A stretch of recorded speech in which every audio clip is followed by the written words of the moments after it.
the 5 Kage Summit, the most fortified gathering in the shinobi world. Yet tonight, the main gate stands wide, as if awaiting one person, silent. Anbu line the path. They bow low not as guards, but as servants greeting a master. Their masks hide the fear in their eyes. Who is that? He walks like a man who has never been denied entry. Calm, unhurried, utterly certain. The bowing Anbu are not an honor guard. They are a warning. He is here. The Kazekage's hands tremble. The Mizukage won't meet anyone's eyes. The Raikage's scar seems to burn red. Even the stubborn Tsuchikage swallows hard. Welcome, Hiroshi-sama. Hiroshi takes the seat at the head of the table. A cup of tea waits for him, steam curling. He sips slowly, as if the most powerful military leaders in the world were merely amusing dinner guests. They're terrified of a tea merchant. What kind of monster wears a smile like that? No one speaks. The air is heavier than any battlefield. And somewhere in that silence, the young ninja understands. She has just witnessed the first page of a story no one was ever meant to read. 10 years ago, a different forest. A young Raikage, arrogant and undefeated, had tracked a whisper of the last survivor of a lost clan. Lightning release. Bolt fist. The strike that had felled a dozen jonin never landed. In the space of a breath, Hiroshi moved, and the Raikage's weapon was in his own hand. That speed, it was like fighting a ghost. Hiroshi knelt, utterly calm, and extended a cup of freshly brewed tea. You've exhausted your chakra. Please, drink. It will soothe the burns. He's offering me tea? After dismantling my strongest attack in under 5 seconds. Who the hell is this guy? And that was the day the Raikage learned the true meaning of fear. It would be the first of 5 such lessons. And the secret would bind them all. The forest returned to silence, but the world of shinobi had already tilted on its axis. In the weeks that followed, the whispers grew. One by one, the other Kages sought Hiroshi out, each convinced they would succeed where Raikage failed. The Kazekage, master of desert sands, found his iron grip shattered like glass. The Mizukage, elegant and deadly, watched her water dragons scatter into harmless mist. The Tsuchikage, stubborn as the mountains, saw his stone fist crumble at a touch. Even the Hokage, the Leaf's greatest, felt his wood style wither as Hiroshi passed. None could land a blow, and so they gathered in secret, not as victors, but as pupils before a silent master. You have each tried to kill me. I bear no grudge, but this must never become public knowledge. The treaty was simple. They would never threaten or reveal his existence, and in return he would never speak of their defeats. 5 hands signed that scroll with ink infused with chakra, binding them all to silence. Hiroshi bowed and vanished into the night. The Kages were left alone, the weight of a secret heavier than any crown. 10 years had passed. In a distant palace, a man of unfettered ambition held a scroll that could unravel the shinobi world. So the 5 Kages share a secret. A mere tea merchant who defeated them all. My lord, if this is true, exposing him could shatter their alliance. The Kages would be humiliated beyond recovery. Exposure is too merciful. If this merchant dies, their pact of silence becomes a noose. They will tear each other apart, trying to hide their shame. But if the Kages discover our hand in this, they might unite against us out of sheer desperation. They are bound by fear, not loyalty. By the time they learn of my involvement, their continent will be ash and I will be the only power that remains. That night, a coded order reached a hidden chamber. Elite assassins knelt in darkness, their faces hidden, their wills bent to a single purpose. Find the merchant named Hiroshi.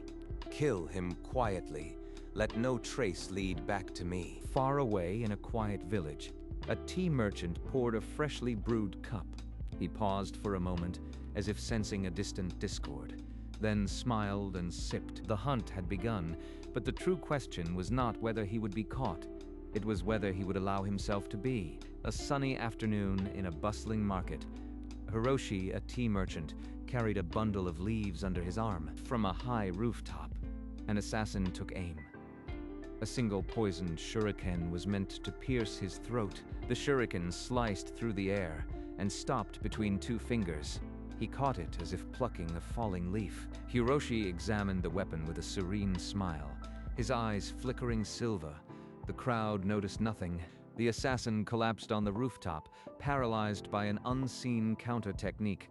No alarm was raised. Hiroshi continued to browse, pausing to chat with a vendor about the quality of jasmine tea. He didn't even flinch. How can a merchant move like that? I must report to the Kages. Target neutralized threat with no visible effort. Requesting further orders. The message reached the Kages. In their separate offices, they each felt the weight of the treaty pressing harder than ever. They could not speak of it, but they knew they had to act. The silence was now a countdown. That night, 5 communication shells glowed in silent conference. 5 voices, bound by an oath they could never speak aloud. We should confront him, demand to know who dares to move against him. And reveal our pact. The treaty forbids us from even acknowledging his existence. If we speak, we break the seal. Then we do nothing? You think he will simply die quietly? He will not. Someone knows our secret. That is the true danger. Protecting him is protecting ourselves. We can send Anbu under a false mission, a training exercise, a bandit hunt, anything that keeps our hand invisible. Agreed. Each village will dispatch its best. No one else must know the true target. The orders went out, coded as routine patrols. The Anbu moved without question, though their captains sensed a deeper current beneath the calm. A simple merchant under Kage protection. This makes no sense, unless there is something more. The shield was set, but the hidden knife was already pressed against their necks, and only one man held the scabbard. Inside a small tea house, Hiroshi sat alone. He poured a second cup, and without looking up, addressed the shadows. Your Kage is generous with his company, but I prefer my tea without an audience. He knew exactly where I was hiding, as if the air itself whispered my position. Tell him I appreciate the concern, truly, but I can handle myself. The disguised Anbu froze, his cover shattered by a few calm words. The merchant acknowledged our presence. He sends his regards and asks to be left alone. The message reached the Kages within minutes. They had thought themselves invisible. They were not. In the Hokage's office, a hand trembled. In the Raikage's, a fist shattered a desk. The treaty, built on a decade of silence, now felt like a noose tightening around their necks. And Hiroshi walked out smiling. The Anbu understood. They were not his protectors, they were his audience. The merchant still breathes, then send the storm. Let the lords whisper of a secret weapon that can topple Kages. My lord. A rumor that we possess a weapon from the Sage era will panic the villages. They will demand answers from their Kages. Good. Let them choke on questions. Meanwhile, dispatch our best. No more hired knives. Bring me his head. Within days, coded messages had spread across the land. The 5 Kages faced a new front, their own people, terrified of a phantom weapon. We cannot just wait. If this weapon is real, we need leverage. For his own safety, we should detain him. You mean imprison the man who humiliated us all? And what if he resists? We are not his jailers. We are barely his equals. The treaty says we must not threaten him. Detaining him is a threat. We would be the first to break it. Then we let the daimyo kill him. Our silence is already a betrayal of the spirit of the treaty. They debated for hours, but the cold truth remained. None dared move against Hiroshi. The fear was too deep, and so they did nothing. The assassins were already closing in, and the daimyo watched, waiting for the noose to snap. A narrow mountain trail, high above the clouds. Hiroshi walked alone, a tea merchant with no wares, as if waiting for the wind to deliver something. You've been following me for 3 miles. Your stealth is impressive, but your heartbeat is loud. A flash of steel from the shadow. The assassin was fast, trained by the best, but Hiroshi had already moved. His hand closing around the blade. With a single flick, The weapon spun away, burying itself in a distant tree. The assassin stumbled back, defeated in a breath. Go back to your master. Tell him I suggest he retire from this venture. It will not end well for him. The assassin fled into the mist. Hiroshi watched him go, then turned his gaze toward the valley below. The Kages are frozen by fear. They've sent shadows to guard me, yet they won't speak. How far will their pride stretch before it breaks? A hint of amusement touched his lips. This was not a hunt. It was a test, and he was the one holding the answer key. The daimyo's game was crude, but the Kage's reaction, their quiet desperation, was far more interesting. He resumed his walk, the wind carrying the scent of tea leaves, and something older, something that had seen empires rise and fall.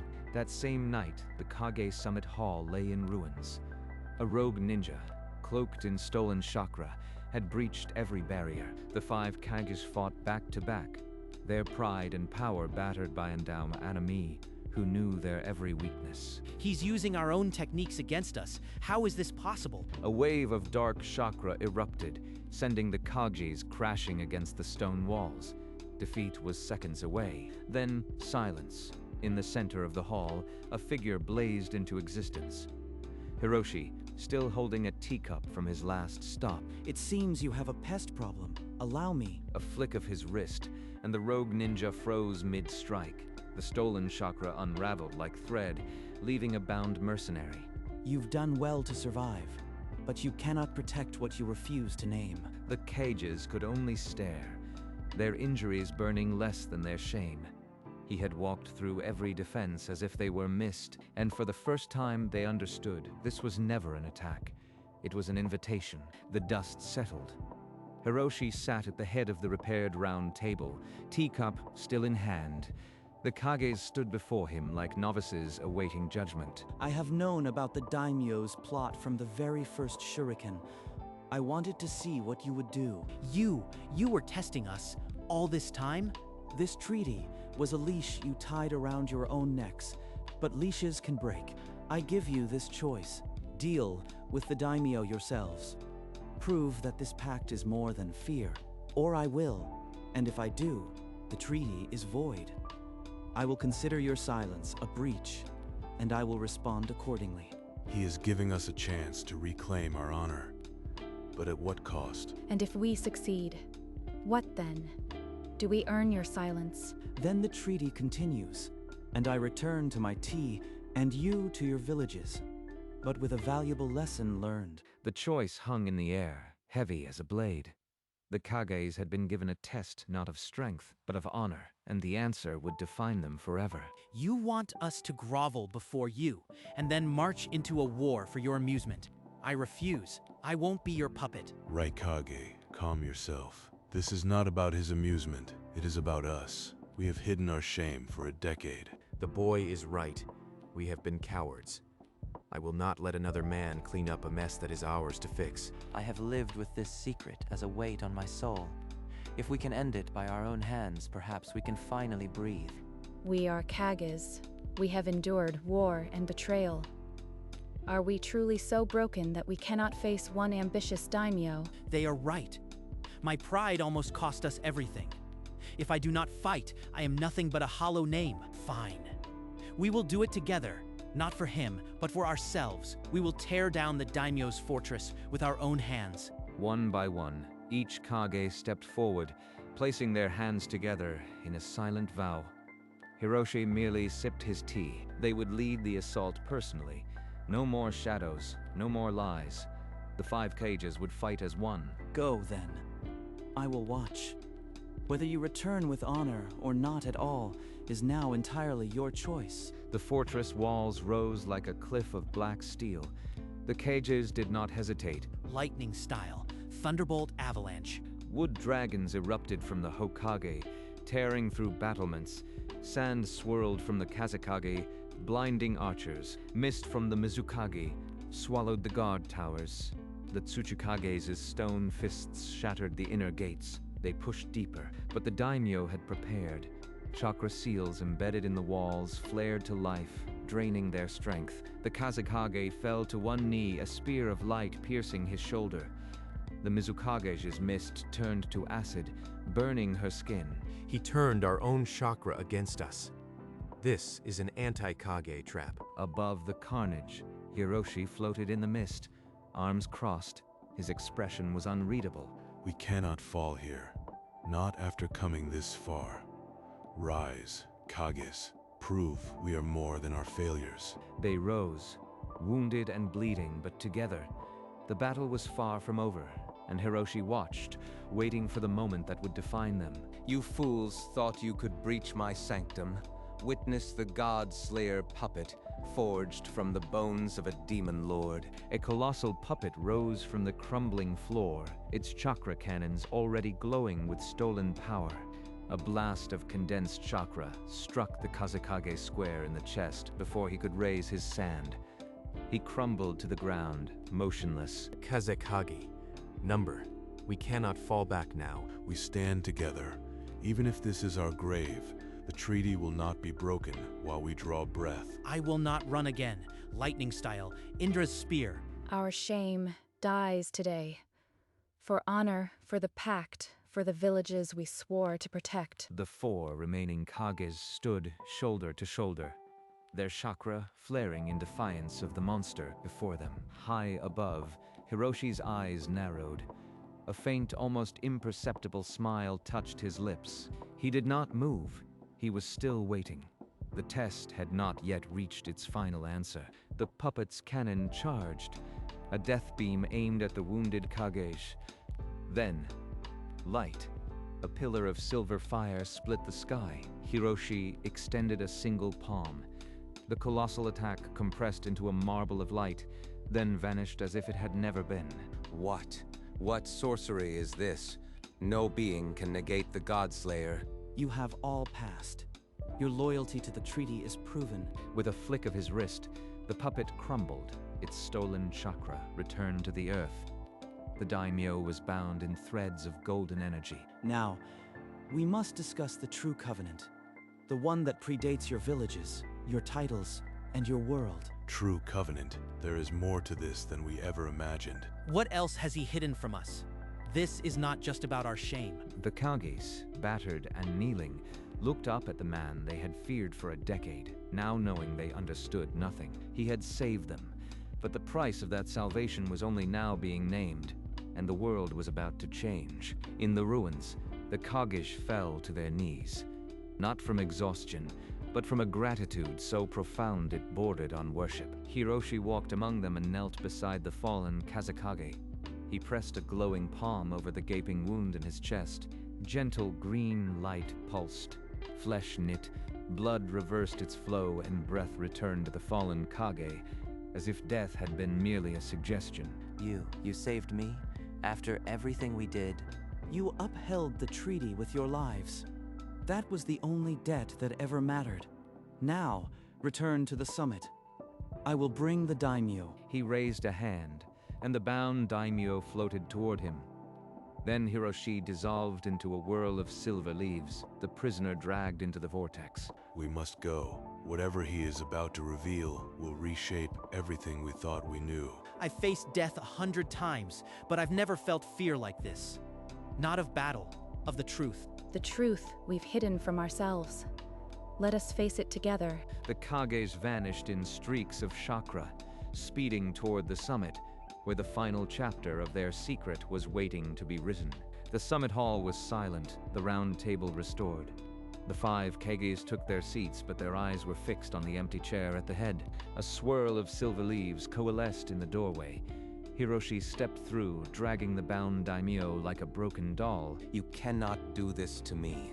I am a lord. This is an act of war. War requires an enemy. You have none here. Only witnesses to your own folly. With a wave of his hand, golden bars of light materialized around the daimyo, compressing into a cage that hummed with ancient chakra. He will be dealt with later. For now, sit. Now, let us discuss the true nature of your existence and the bloodline that permitted your rise. Our existence. This is not about a treaty. This is about creation itself. He speaks of bloodlines as if he owns them all. What history have we been denied? The air thickened with unspoken centuries. The Kages leaned forward, knowing they were about to hear a truth no living soul had ever been told. 2 centuries ago, before the first hidden village was carved into stone, a sage walked this land. He was my ancestor. A vision shimmered in the air, an ancient sage pouring chakra into the earth, shaping the first clan symbols from raw will. He taught the first Kages, seeds of the 5 great nations. They swore an oath to guard the world until his bloodline returned. The scroll unfurled on the table, its chakra ink still pulsing with the oath of 200 years. You are saying the Kage system was never meant to be permanent. It was a caretaker's role? Exactly. Your authority was borrowed. The villages exist because my bloodline allowed it, and I am the last of that line. His eyes blazed silver, and behind him floated the echoes of the first Kages, bowing to their teacher. It's true.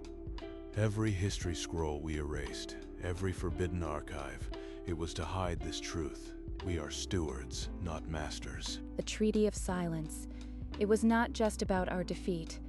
It was to hide the original sin of our existence. The weight of the revelation settled over them like a stone lid. They were not rulers, they were gatekeepers, and the true heir had just unlocked the gate. The treaty you signed 10 years ago was not a punishment. It was a renewal of the ancient covenant, a test of whether the Kages still honored the old oath. By shedding blood to uphold that promise, by choosing death over dishonor, you have proven yourselves worthy of the sage's original trust. Then, what do you demand of us now? We have no army that can stand against you. Name your price. I demand nothing. Your thrones are yours to keep. I have no desire to rule, only to witness that you rule with the knowledge that the sage lineage endures. One by one, the Kages sank to their knees, not in fear, but in the profound acceptance of an order older than their villages. I will place upon you a mark, not of servitude, but of recognition, a sigil that binds the ancient pact anew. It will bring no harm, only a truth you can no longer bury. He moved among them, touching each bowed head. A gentle glow bloomed where his fingers rested, leaving behind a delicate silver tree of life that faded into the skin. I feel no change in my chakra, and yet I feel watched over. Not as a prisoner, but as a child of a lineage I never knew I had. The ancient scroll on the table pulsed, the ink of the treaty rearranging into a new script. The covenant was not merely renewed, it was finally complete. The 5 Kages rose, no longer merely leaders of hidden villages, but stewards of a legacy that stretched back to the dawn of chakra itself. Hiroshi turned to the golden cage where the daimyo cowered. His calm eyes held no anger, only the weight of a teacher concluding a lesson. He pressed 2 fingers to the daimyo's forehead. Silver light pulsed once, and the man's mad ambition dissolved like morning mist. The daimyo's eyes rolled back, memories of the treaty, the sage, and his own conspiracy devoured by an ancient erasure technique. You will wake in your palace, remembering only a failed trade negotiation. The shinobi world will remain a mystery to you forever. A rift opened behind the daimyo, swallowing the cage. He would be found in his garden, babbling about tea leaves and non-existent treaties. Now, govern as you always have, but with the knowledge that the Origin watches, not as a master, but as a silent partner in the world we both protect. He smiled, the same half-smile he had worn when serving tea to a defeated Raikage, and began to dissolve into a cascade of silver leaves. We will not forget, not this time. The leaves scattered on a wind that touched no wall, and the true air of the sage was gone, leaving only the faint scent of jasmine tea. The 5 Kages stood in the quiet hall, the weight of centuries lightened. Outside, a tea merchant packed his wares, ready for the next village. A new village, a new morning. Hiroshi poured tea for a child's birthday, laughing softly at the small wonder in her eyes. He conducted his business with the same gentle certainty, as if the fate of the world had never rested on his shoulders. Far away, in the Hokage's office, a silver leaf drifted through the window. The old man paused his brush, then bowed his head in silence. You are still out there, watching over us. A flash of lightning in the Kage's chamber, and a single silver leaf spun on his desk. The Kage snorted, then bowed his head. Still showing off, huh? Fine. I'll keep the village strong. You just keep your tea hot. On a dusty road, a young chunin walked past a tea stall.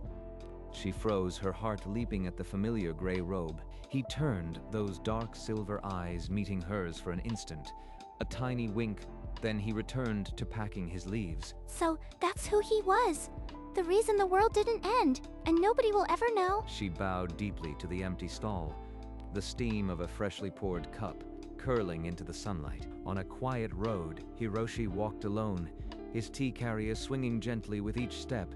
The sunset painted the sky in hues of amber and rose, catching the silver in his eyes. That familiar half-smile played on his lips, as if savoring a joke only he understood. A wind stirred the leaves, and for a moment, the air itself seemed to bow in acknowledgement. The best tea is always steeped in secrets. He did not look back. The road ahead was just another village, another cup to fill. His silhouette faded into the golden distance, a figure of quiet myth. The evening deepened, swallowing the last trace of his gray robe. Only the memory of his dark silver eyes remained, glowing soft as embers. And somewhere, in a silent hall, 5 Kages bowed their heads to an empty chair.